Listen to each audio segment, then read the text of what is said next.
Hi hello അസ്സാം വലൈക്കും. ഇന്ന് ഞാനിതാ വന്നത് ഗോതമ്പ് പൊടി മിക്സിയിൽ കറക്കി അതിലേക്ക് 2 സ്പൂൺ റവ ഇട്ട് കൊടുത്തിട്ടുള്ള നല്ല കിടിലൻ ബ്രേക്ക്ഫാസ്റ്റിൻ്റെ റെസിപ്പി ആയിട്ടാണ് കേട്ടോ. എല്ലാവർക്കും ഇഷ്ടപ്പെടുന്ന റെസിപ്പിയാണ്.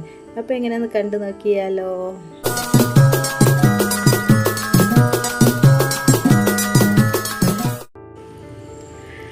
അപ്പോൾ ഗോതമ്പ് പൊടിയും 2 സ്പൂൺ റവയും കൊണ്ടുള്ള ഈ ഒരു കിടിലൻ ബ്രേക്ക്ഫാസ്റ്റ് റെസിപ്പി ഉണ്ടാക്കി എടുക്കാൻ വേണ്ടിയിട്ട് ഞാനിതാ 2 ഗ്ലാസ് ഗോതമ്പ് പൊടിയായിട്ട് ഈ ഒരു പാത്രത്തിലേക്ക് ഇട്ട് കൊടുക്കുന്നത്. വളരെ എളുപ്പമായിട്ട് രാവിലെയൊക്കെ ഈ റെസിപ്പി ഉണ്ടാക്കിയെടുക്കാൻ, അരച്ചിട്ട് ഒരുപാട് സമയം റെസ്റ്റ് ചെയ്യാനോ അങ്ങനെയൊന്നും വെക്കേണ്ട ആവശ്യമില്ല കേട്ടോ. ഇനി ഇതിലേക്ക് ഞാനിതാ ഒരു 5 സ്പൂൺ ചോറ് ഇട്ട് കൊടുക്കുന്നുണ്ട്. തവിയാണെങ്കിൽ ഒരു തവി ചോറ് മതിയിട്ട് ഈ ഒരു 2 ഗ്ലാസ് ഗോതമ്പ് പൊടിക്ക് രാവിലെയൊക്കെ നമ്മൾ എന്താ ഉണ്ടാക്കാന്നൊക്കെ ഉണ്ടാവില്ല. അപ്പോൾ ഇതുപോലെ ഗോതമ്പ് പൊടി 2-3 സ്പൂൺ റവ ഒക്കെ ഉണ്ടായാൽ പെട്ടെന്ന് ഉണ്ടാക്കിയെടുക്കാൻ പറ്റും. ഇനി ഇതുപോലെ ജസ്റ്റ് ഒന്നങ്ങോട്ട് മിക്സ് ചെയ്ത് കൊടുക്കുകയാണ്. ഇനി ഇതിലേക്ക് ആവശ്യത്തിനുള്ള ഉപ്പിട്ട് കൊടുക്കുന്നുണ്ട്. പിന്നെ ഒരു നുള്ളു ബേക്കിംഗ് സോഡയും കൂടി ഇട്ട് കൊടുത്തിട്ട് ഞാൻ നന്നായിട്ട് അങ്ങോട്ട് മിക്സ് ചെയ്ത് കൊടുക്കുകയാണ് കേട്ടോ. വേഗം അരച്ച് പെട്ടെന്ന് ചുടുന്നതുകൊണ്ടാണ് ഈ ഒരു ബേക്കിംഗ് സോഡ ഇട്ട് കൊടുക്കുന്നത്. തലേന്ന് രാത്രിയൊക്കെ അരച്ച് വെക്കുകയാണെങ്കിൽ ബേക്കിംഗ് സോഡൻ്റെ ഒന്നും ആവശ്യമില്ല കേട്ടോ. ഇത് രാവിലെ അരച്ചിട്ട് രാവിലെ തന്നെ ഞാൻ ചുട്ടെടുക്കുകയാണ്. ഇനി ഇതുപോലെ ഒന്നങ്ങോട്ട് മിക്സ് ചെയ്തതിന് ശേഷം ഇതിലേക്ക് ഞാൻ വെള്ളം ഒഴിച്ച് കൊടുക്കുകയാണ്. കുറേശ്ശെ ആയിട്ട് ഇങ്ങനെ ഒഴിച്ച് കൊടുക്കണം കേട്ടോ. ഈ ഒരു മാവ് അധികം അങ്ങോട്ട് കട്ടിയിലും പറ്റില്ല, അധികം അങ്ങോട്ട് ലൂസ് ആവാനും പറ്റില്ല. ആ ഒരു രീതിയിലാണ് നമുക്ക് കിട്ടേണ്ടത്. അപ്പോൾ ഇതിലേക്ക് ഇതേപോലെ ഏകദേശം ഈ ഒരു 2 ഗ്ലാസ് ഗോതമ്പ് പൊടിക്ക് ഞാൻ 1.5 ഗ്ലാസ് വരെ വെള്ളം ഒഴിച്ച് കൊടുത്തണം കേട്ടോ. കണ്ടില്ലേ, ഈ ഒരു മാവാണ് നമുക്ക് വേണ്ടത്. ഇനി ഞാനിതൊരു മിക്സിൻ്റെ ജാറെടുത്താണ് അതിലേക്ക് ഈ മാവ് ഫുൾ അങ്ങോട്ട് ഇട്ട് കൊടുക്കുകയാണ്. ഇനി നന്നായിട്ട് അങ്ങോട്ട് അരച്ചെടുക്കുകയാണ് ചെയ്യുന്നത്. അടിപൊളി ടേസ്റ്റ് ആട്ടോ, എല്ലാവർക്കും ഇഷ്ടപ്പെടുക. ഇനി ഇതിലേക്ക് ഞാനിതാ 2-3 സ്പൂണ് റവ ഇട്ട് കൊടുക്കുന്നുണ്ട്. റവ ഇട്ട് കൊടുത്തതിന് ശേഷം ജസ്റ്റ് ഒരു അങ്ങോട്ട് കറക്കിയെടുത്താൽ മതി കേട്ടോ. ഗോതമ്പ് പൊടി മാത്രം വെച്ച് ചെയ്യാനായിട്ട് ഇന്നലെ ഇങ്ങനെ റവ ഇട്ട് കൊടുത്തിട്ട് ഈ റെസിപ്പി ഉണ്ടാക്കി എടുക്കാനാണെങ്കിൽ നല്ല സോഫ്റ്റിൽ തന്നെ കിട്ടും. അപ്പോൾ ഇതുപോലെ തന്നെ നമ്മൾ മാവ് ജസ്റ്റ് ഒന്നങ്ങോട്ട് അടിച്ചെടുക്കണം കേട്ടോ. അങ്ങനെ റവ ഇട്ട് കൊടുത്തതിന് ശേഷം ഞാൻ അരച്ചെടുത്തിട്ട് ഞാൻ ഏകദേശം ഒരു മണിക്കൂറോളം റെസ്റ്റ് ചെയ്യാൻ വേണ്ടിയിട്ട് മാറ്റി വെക്കേണ്ട. ഒരുപാട് സമയമൊന്നും റെസ്റ്റ് ചെയ്യാൻ വെക്കേണ്ട ആവശ്യമില്ല കേട്ടോ. സമയം ഉണ്ടെങ്കിൽ 1 മണിക്കൂർ മാത്രം വെച്ചാൽ മതി, ഇല്ലെങ്കിൽ അരമണിക്കൂർ കൊണ്ട് തന്നെ നമുക്ക് ഈ ഒരു റെസിപ്പി ഉണ്ടാക്കിയെടുക്കാൻ പറ്റുക. ഈ ഒരു സമയത്തിൻ്റെ വീഡിയോ കണ്ട് നിങ്ങൾക്ക് ഇഷ്ടപ്പെടുകയാണെങ്കിൽ ഇപ്പം തന്നെ ലൈക്ക് ചെയ്യണേ. പുതിയ കൂട്ടുകാർ കാണണ്ടേ, സബ്സ്ക്രൈബ് ചെയ്യാനും മറക്കരുത്. അങ്ങനെ ഒന്നങ്ങോട്ട് കറക്കിയതിന് ശേഷം ഞാൻ ഈ പാത്രത്തിലേക്ക് ഒഴിച്ച് കൊടുത്തേണേ. ഇനി നന്നായിട്ട് അങ്ങോട്ട് ഇളക്കി കൊടുക്കണം കേട്ടോ. 5 മിനിറ്റോളം ഇതുപോലെ ഇങ്ങനെ തവി വെച്ചിട്ട് ഇളക്കി കൊടുക്കണം. അപ്പോൾ ഈ ബബിൾസ് ആയിട്ടൊക്കെ നമുക്കിങ്ങനെ കാണാൻ സാധിക്കും. ഇനി ഞാൻ 1 മണിക്കൂറോളം റെസ്റ്റ് ചെയ്യാൻ വേണ്ടിയിട്ട് മാറ്റി വെക്കുകയാണ്. ഈ ഒരു സമയത്ത് ഉപ്പില്ലെങ്കിൽ ഉപ്പൊക്കെ ഇട്ട് കൊടുക്കട്ടെ. അപ്പോൾ കുറച്ച് ഉപ്പ് പോരായി ഉണ്ടായിരുന്നു, അപ്പോൾ ഞാൻ ലേശം ഉപ്പിട്ട് കൊടുത്തേനെ. ഈ ഒരു സമയത്ത് ഇതിലേക്ക് നല്ല ഗ്രീൻ പീസിൻ്റെ ഒരു കറി ഉണ്ടാക്കിയെടുക്കണം കേട്ടോ. വെറും 5 മിനിറ്റിനോട് ഉണ്ടാക്കിയെടുക്കാൻ പറ്റിയ ഗ്രീൻ പീസ് കറിയാണ്. അതിന് വേണ്ടിയിട്ട് കുറച്ച് ഗ്രീൻ പീസ് തലേന്ന് രാത്രി തന്നെ വെള്ളത്തിലിട്ടിട്ടോ. അത് കഴുകിയെടുത്തതിന് ശേഷം ഈ ഒരു കുക്കറിലേക്ക് ഇട്ട് കൊടുത്തത്. ഒരു വലിയ കിഴങ്ങും പിന്നെ ചെറിയൊരു സവാളൻ്റെ പീസും പിന്നെ 2-3 പച്ചമുളകും ആവശ്യത്തിനുള്ള ഉപ്പും ഒരു നുള്ള് മഞ്ഞൾപ്പൊടിയും കുറച്ച് വെള്ളം ഒഴിച്ചിട്ട് ഞാൻ ഒരു 3 വിസിൽ വരെ അങ്ങോട്ട് അടുപ്പിക്കാൻ വേണ്ടിയിട്ട് അടുപ്പത്ത് വെക്കുകയാണ്.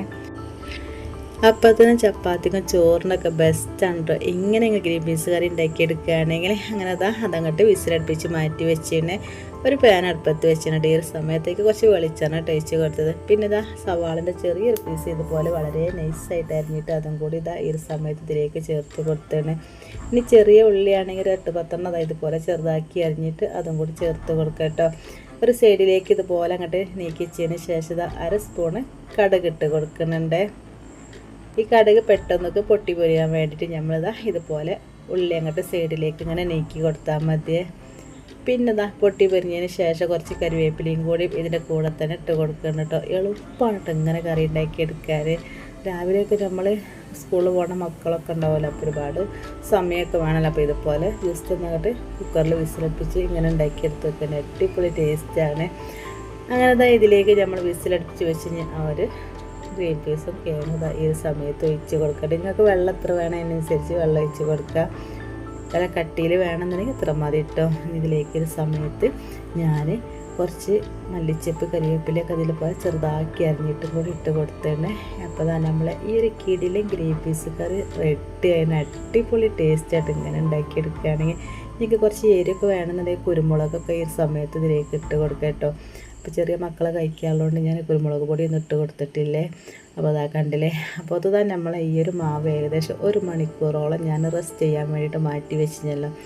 1 മണിക്കൂറിന് ശേഷമായിട്ട് അപ്പം ഉണ്ടാക്കിയെടുക്കുന്നത്. അതിന് വേണ്ടിയിട്ടൊരു പാൻ അടുപ്പത്ത് വെച്ചിന് കുറച്ച് എണ്ണ ജസ്റ്റ് അങ്ങോട്ട് പ്രസ് ചെയ്ത് കൊടുത്തതിന് ശേഷം ഓരോ തവി മാവ് ഇങ്ങനെ ഒഴിച്ച് കൊടുക്കുക കേട്ടോ.